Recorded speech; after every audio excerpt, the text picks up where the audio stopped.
당신의 우주는 무엇인가? 당신의 가장 사적인 방은 무엇으로 채워져 있는가?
(2026년) 전시 1000개의 감정 10,000개의 표정이 진행되고 있는 당산 생각의 벙커의 사무실에는 벙커의 구조를 그대로 살려 그려진 벽화 아침부터 저녁까지가 전시되고 있다.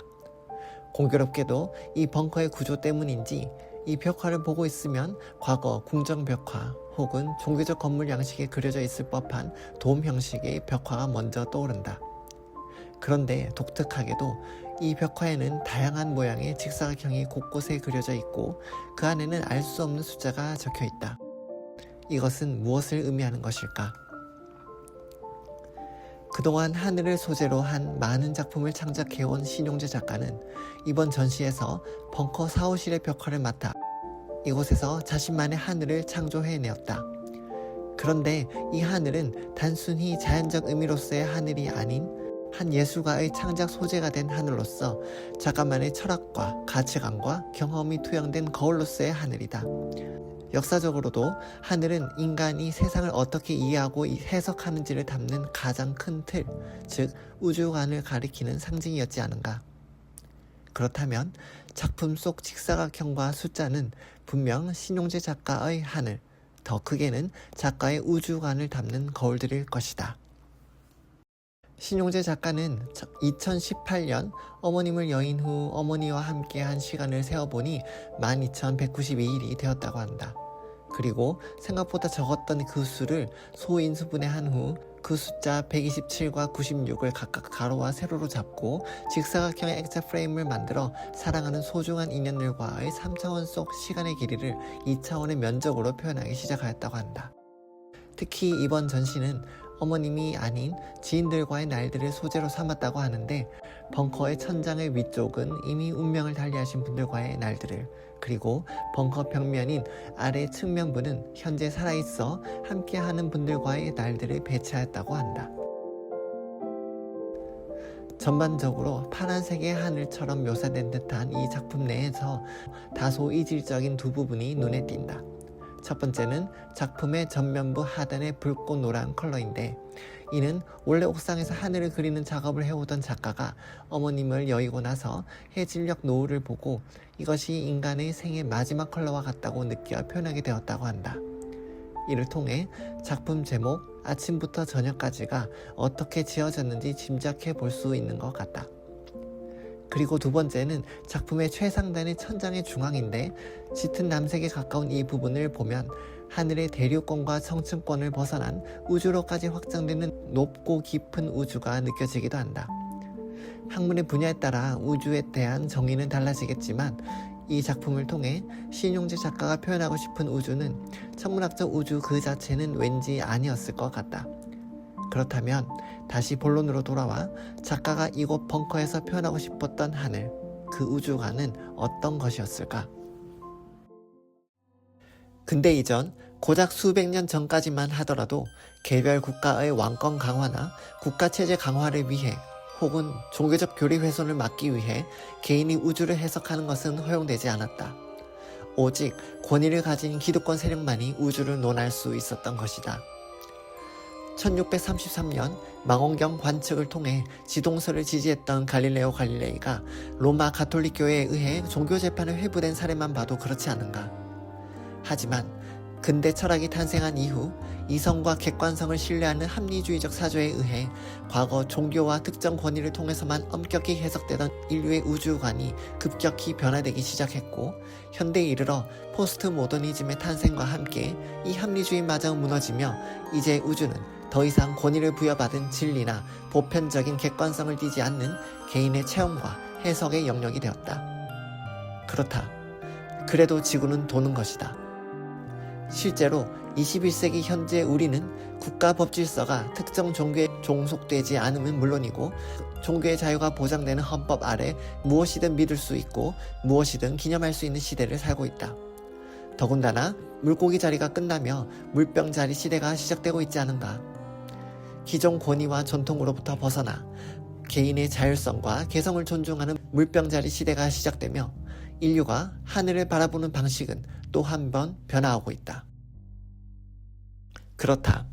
국가 권력도 나의 우주를 바꿀 수 없고 특정 종교도 나의 하늘이 되어줄 수 없다. 이제 개개인 모두는 자신만의 우주를 품고 살아가는 것이다. 그래서일까?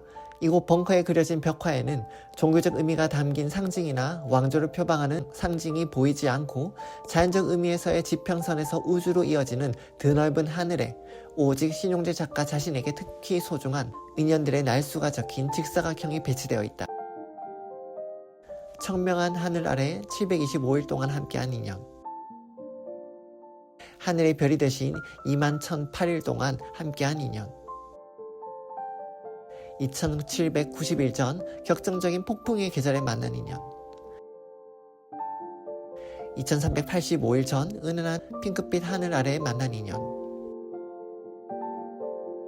한 개인으로서 신용재 작가의 우주를 가득 채우는 특별한 가치들은 특정 종교의 교리나 이념의 색깔이 아닌, 그리고 모호한 수비학적 상징들도 아닌 오직 지구가 자전을 한 횟수라는 시간에 빗대어 담아낸 작가의 인연들에 대한 사랑, 일상의 소중함, 그리고 무심결에 흘려보내는 오늘 하루의 신성함인 것이다.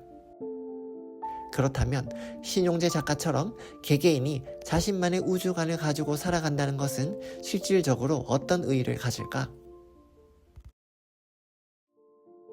실존주의에서는 유명한 명제가 하나 있다. 실존은 본질에 앞선다.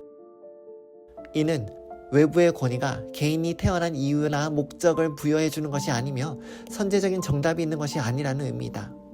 즉, 개인이 내가 태어난 이유나 목적을 자신이 스스로 부여할 수 있는 것이고, 그것은 스스로의 선택과 행동, 그로 인한 체험과 책임을 통해 만들어진다는 것이다. 그렇게 만들어진 자신만의 삶의 가치, 신념, 목적, 신조, 이것들이 자신만의 우주를 구성하게 되고, 이를 통해 개인은 자신만의 우주를 스스로 만들어 나간다. 당신의 우주는 무엇인가? 당신의 가장 사적인 방에는 어떠한 액자가 걸려 있는가? 아침부터 저녁까지 작품의 직사각형은 액자 프레임을 연상시킨다. 그런데 우리는 액자에 무엇을 담고 액자를 어디에 두는가? 기억할 만한 것, 소중한 것, 주목할 만한 것 등을 액자에 담아 자주 머물고 자주 지나치는 잘 보이는 곳에 걸어두지 않는가? 자신만의 우주를 구성하는 자신만의 가치, 신념 등을 집단이 아닌 자기 스스로가 특별히 여기고 액자에 담아 걸어두는 행위. 이는 스스로가 스스로를 위해 권위를 부여하는 것을 의미할지도 모른다. 신용재 작가는 자신의 삶 속에서 특별하게 자신을 위해 권위를 부여한 것은 바로 사랑하는 사람과의 인연의 날수였고, 그것이 액자라는 사적 권위의 크기를 결정했고 액자의 위치를 결정했으며, 그 액자 속에 자신이 삶을 살아가는 소중한 이유, 종교적 교리나 정치적 이념이 아닌 오늘의 사랑을 담아낸 것이다. 전통 권위가 해체되었기에 개인은 더 이상 권위나 권력을 쥔 타인을 의존하지 않고 스스로가 자신만의 왕이 되고서 스스로를 위해 권위를 부여하고 스스로 책임지며 살아가는 시대. 내가 의존하는 존재를 볼 수 있는 액자가 아닌 내 삶의 주인인 나를 볼 수 있는 액자를 그린 이 작품이 우리에게 대답한다. 나에겐 바로 이것이 나의 우주라고.